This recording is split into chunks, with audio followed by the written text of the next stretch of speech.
Hello everyone, Marco255 here and welcome back to another video. The Legend of Zelda is by far my favourite gaming franchise of all time, pairing super fun gameplay with immensely gripping stories and fantastic music to boot. Not a single game in this series that I have played is even mediocre, and that is an astonishing achievement. Whilst we'll wait for Tears of the Kingdom to release hopefully in April next year, I've naturally been replaying all 3D Zelda games as those are all collectively some of the best in the series. I've always had a definitive ranking of them all since I first finished them all back in 2020 because we all had nothing to do, let's be real. However, one game's placement changed on my most recent replay, that of course being Wind Waker. Now, I already thought this was one of the weaker ones in the series even when I first played it, being number 5 on the list only above Skyward Sword, but this playthrough managed to make it even lower than that game.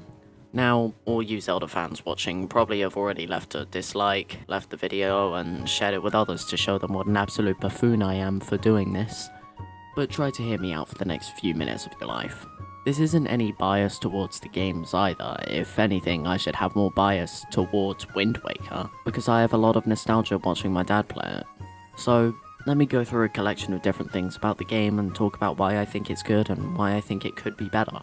Before we start the video, if you like this video, make sure to subscribe, like the video, and click the notifications bell so you know when I'll upload next. Got a lot of cool stuff planned for the future of the channel and I want you to see what it is. Anyways, let's talk about why I now think that Wind Waker is the weakest 3D Zelda game.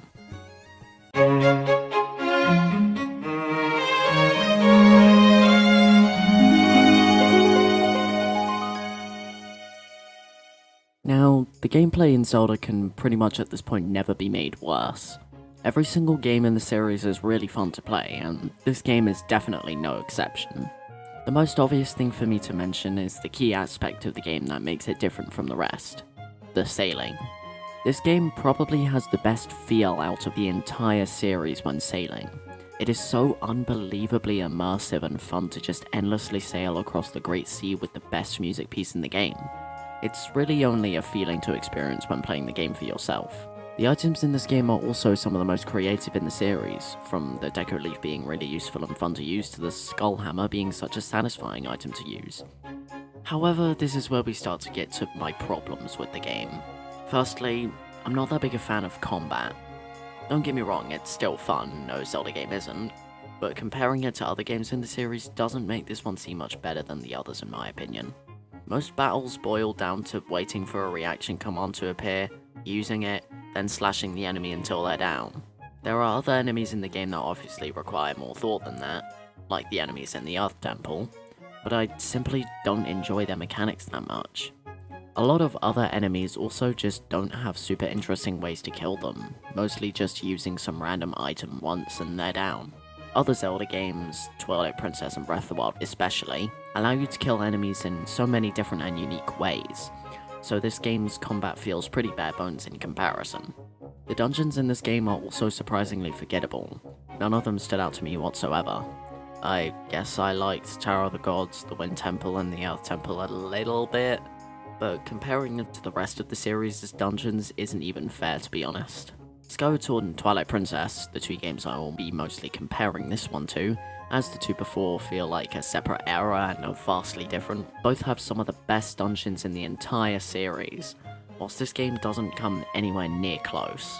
This game feels the most good out of any 3D Zelda, and by that I mean that everything about it is good, but nothing to write home about. The bosses are quite generic and forgettable too, especially compared to Twilight Princess and Skyward Sword, with those games having some banger bosses. I mean, have you fought Koloktos? I'd even consider some of the bosses in this game to be outright bad, like the Earth Temple boss. Honestly, my favourite part of the game is probably the Triforce hunting after the Wind Temple, as at that point you can pretty much do anything you want to do, and you can go all over the place at lightning speed, and it's super fun. That part really feels like what the game should have been. I guess that's why I enjoy randomizers of this game so much, as it's pretty much just that, but for the whole game. Now I know that this game did fall under massive time constraints and that is a big reason as to why it is structured like this, but Majora's Mask was made in a year and that's my favourite game ever. Apparently the time constraints are the reason why we have the low amount of dungeons and the Triforce hunt, but honestly, considering what I like about this game, I feel as if it would have been a much better time if they went all out with the sea exploration and truly made the game open world, but to an extent. What I mean is that there is one main objective you need to work your way up towards, say getting to the Tower of the Gods, but you can do the dungeons in whatever order you want. Something like this was done for Link Between Worlds and it worked wonders there, making that game my favourite 2D Zelda. So having a similar structure to that game in 3D would have been incredible. That's just speaking from my personal taste though. I know a lot of people find this game unforgettable and endlessly fun.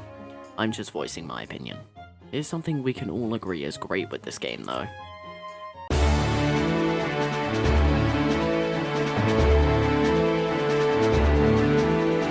What I mean by the charm is how easily recognizable this game is compared to every other game in the series. The cartoony, cel-shaded style this game goes for is absolutely beautiful, and works for the series perfectly, with so many faces being extremely memorable. One thing that I wish could have been in Breath of the Wild, and I hope gets added into Tears of the Kingdom, is many different unique and quirky characters to give even more of an identity to the game. All Zelda games previously have had many different unforgettable faces, from Ocarina's Ingo, Talon, and Malon, to Twilight Princess's Agatha and those weird clown dudes, to pretty much everybody from Majora's Mask. Wind Waker is certainly no exception to this, with its own fair share of memorable characters, my personal favourites being Tingle, the Killer Bees, and Salvatore. Another great character in this game is, surprisingly, Link himself.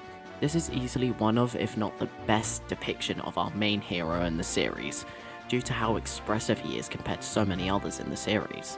His facial expressions are iconic, making for a great protagonist. There are many other great characters, but I'll get into them later. This game also has a collection of super memorable sound effects for the characters, strangely. From Salvatore's Sploosh and Kaboom to the Killer Bees being embedded into my skull. Now this is just a personal preference thing, but I personally prefer all the other 3D Zelda's art styles compared to this one, with Twilight Princess being my favourite. It's not that big of an issue, but it still drives the point I made earlier of this game just being good but not great like the others in the series to me. I guess it would also make sense to talk about the music here, as music in a Zelda game does kind of correlate to its charm or darkness depending on what game you talk about. To be completely honest with you all, I think this is the weakest 3D Zelda OST. There, I said it. This one's weaker than Majora's Mask, Skyward Sword, and yes, even Breath of the Wild to me. There's only 2 or 3 songs that truly stand out as ones I want to listen to consistently, and I could list a bunch of them off right now. Dragon Roost Island and the Ocean theme. That's literally it for songs that are on the same level as the other game's OSTs to me. That's kinda sad. However, both songs mentioned earlier are really good, and whenever I hear a song from this game, I know that it is from this game due to the instruments used. The OST to this game generally feels more laid back than other Zelda games' OSTs, where there are a few songs you'd listen to because they slap. I'm listening to the full OST whilst making this script, and I made that assumption whilst listening to it. Before we move on to the next section, however, I really want to talk more about Tingle, as his interpretation in this game is by far my favourite in the whole series, making him a personal favourite in the whole series. In Majora's Mask, he was kinda just some weird dude floating around on balloons selling maps to you.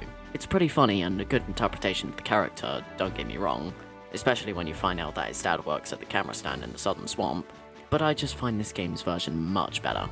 In Wind Waker, the first time you meet him, he's locked in a goddamn prison, and you let him out. That should already set off many alarm bells that this guy is weird. Then he just assumes you're in the same boat as him, and gives you either the Tinkle Bottle or Tinkle Tuner depending on what version you're playing. 99.999% of people playing this game nowadays will never even be able to use this shit, so it makes you wonder why he even has these useless items in the first place. After that, you go to get the camera when you're going into the hole in the back of his prison, and there are so many skulls just around the place, implying that he's killed many people and hid their skulls there. Yep, this guy's most certainly not unhinged. Much later when you're doing the Triforce hunting, you meet the 2 quote-unquote brothers helping him out on the island, with one implying that he's not even related and is forced to do Tingle's bidding. It's pretty funny, but also pretty damn dark. Tingle's overly cheery facade he has on whenever you meet him covers up his unhinged side, and it's awesome. He's easily one of my favourite Zelda characters. Anyways, on to the next section.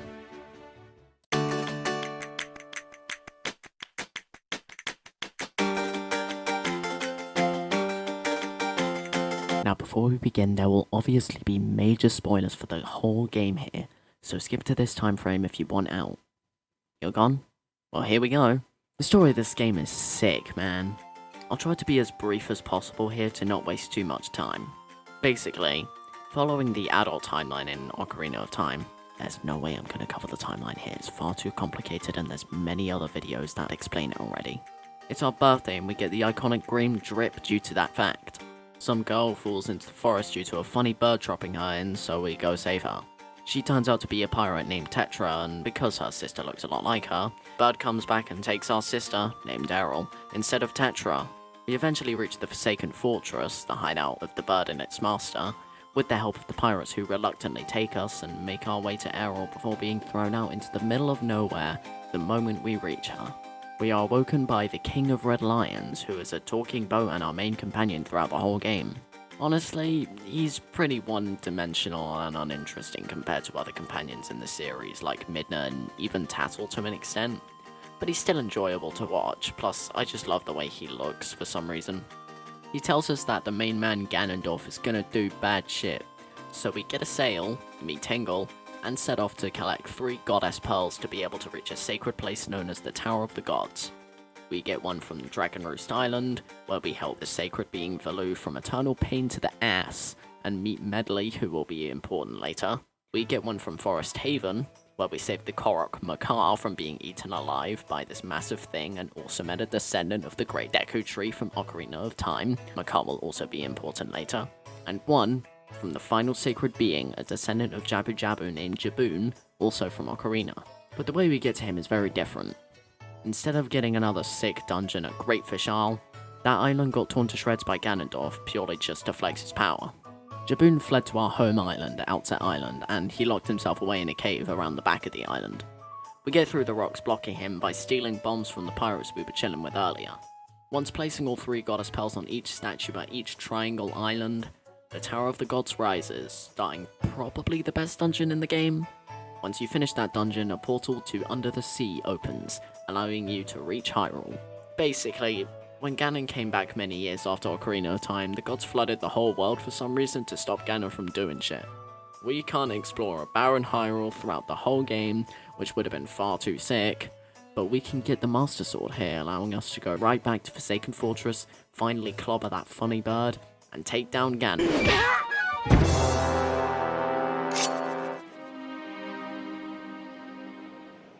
All of a sudden, Tetra comes in and...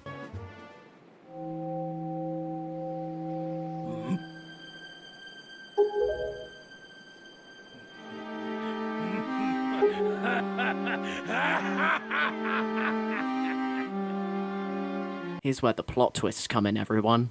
After removing any trace of Ganon from the earth with the help of the Chad Valoo, we go back down to Hyrule and see a mysterious guy who's basically dumps a whole load of plot onto our foreheads. Basically, the King of Red Lions is a former ruler of Hyrule named King Daphnis Nohansen Hyrule, and he feels hella guilty about basically indirectly causing this shit to happen. Tetra is a descendant of Zelda because she has the Triforce of Wisdom, whilst Ganon has the Triforce of Power. Triforce of Courage has been split into 8 parts roughly, and spread about the Great Sea, so we gotta go find them. Additionally, we gotta power up the Master Sword as all of its power has been drained due to no one being able to pray for its power at the 2 shrines in the world. Whilst we do all this shit, Zetra will stay here to stay away from Ganon so he can't access her power. Yeah, that was a lot thrown at you, and it's pretty cool to me. Whilst I wish there was a little bit more build up to this, it's still extremely well placed into the game's story and works super well. Zetra is another fantastic interpretation of Zelda, with few quite like it. This game's 3 characters, Link, Zelda, and Ganondorf, are some of the best in the whole series.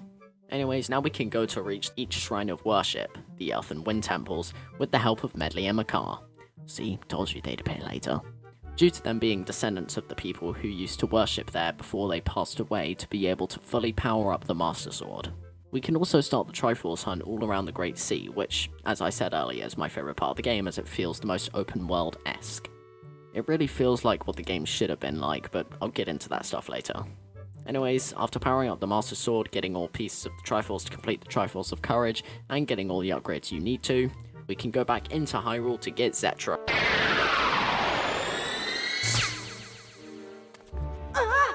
Yeah, Ganon made his way into Hyrule through his own funny portal in Ganon's castle, and he's been chilling there with Zetra, so we gotta get there and take him down. After a quick boss rush for some reason, a refight against Shadow Ganon and a few new forms of Ganon, which admittedly are pretty fun to fight, we finally reach Ganon atop his tower, where he says some symbolic shit about the wind in the place he used to live, and that wind carries death. The wind everywhere else didn't blow death, and he greatly desired that wind, whatever that means. Apparently it's fate that he'd get the rest of the Triforce back here again, do funny shit with the Triforce, so he fucking clarts Link 20 times to get the Triforce of Courage out of him, so he can finally bring Hyrule back to its former glory.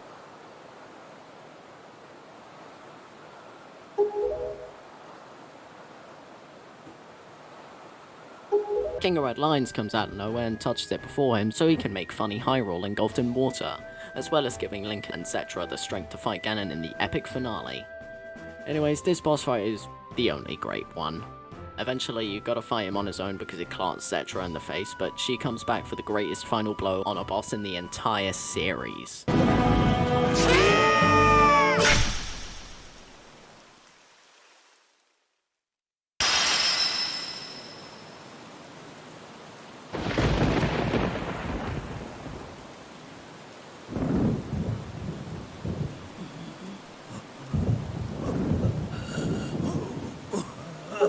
After he's down, he mentions the wind again, implying he'd really be dead.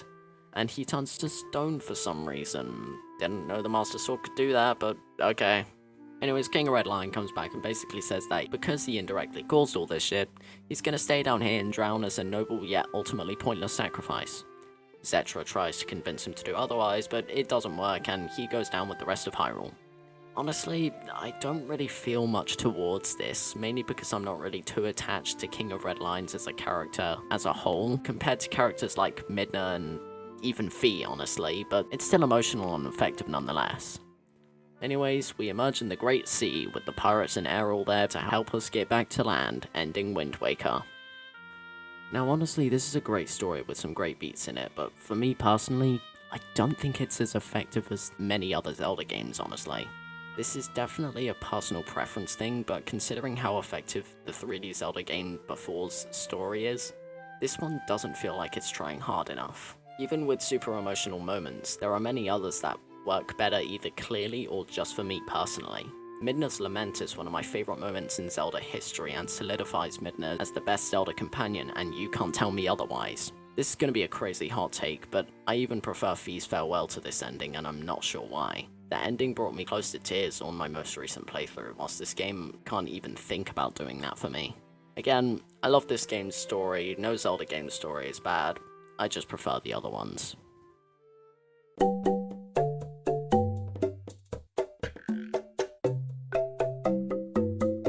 Now, there's one key thing I want to talk about that I think is the key reason for this game's faults. Time constraints. Now, that's a pretty bold statement coming from a guy whose favourite game was made in a year due to time constraints, but hear me out. Majora's Mask works even though it was under heavy time constraints because it didn't try to be a fully fleshed out Zelda game, and was more of an expansion to Ocarina. It also puts heavy focus on side quests instead of things you must do in a linear order, making the game not feel too short for people not caring too much about 100%ing it, as they'd likely do a bunch of side quests whilst playing due to that heavy focus. Wind Waker, on the other hand, clearly should have stayed with that somewhat non-linear approach Majora's Mask goes for. The low amount of dungeons, less focus on side quests, and seeing what works for this game clearly shows this. What I think would have made this game on par with the greatest Zelda games, at least to me, you are entitled to your own opinion, would be to, for example, still have Dragon Roost Cavern and Forest Haven as dungeons, but allow you to do them in any order, plus obviously more focus on side quests. I thought dungeon would also be nice instead of what we get, but for accounting for the time constraints, we'll just consider what we have now. After having done each dungeon in either order, the game would mostly be the same until the lore drop where you can, again, do the Earth and the Wind Temple in any order, plus get the Triforce stuff whilst doing those dungeons, again with much more focus on the side quests. Seriously, it's a huge detriment to the game that the side quests are pretty forgettable and uninteresting, as it really feels like they should have been expanded on more. In a perfect world, we would have gotten 3 dungeons before Tower of the Gods, Hyrule exploration instead of it being just barely out of reach, and much more fleshed out side quests, but because of the time constraints and the focus being in the wrong places, we simply just don't have that. It feels as if the time constraint for Majora's Mask was known throughout its whole development, so the team knew what the boundaries for a complete Zelda game would be. But for Wind Waker, the time constraints were probably a lot more unexpected, making the game clearly unfinished, with parts of the game that clearly weren't supposed to be the way they are, somewhat choppy and not very smooth animation, etc. That does go into more theory territory, but it would make a lot of sense if that is what happened. Overall, the fact that a boss rush is done at the end of the game, when it never is done at the end again or before in a Zelda game, really shows that this game was somewhat rushed to meet the release deadline. Plus, the devs can't have been in the right mindset making this game.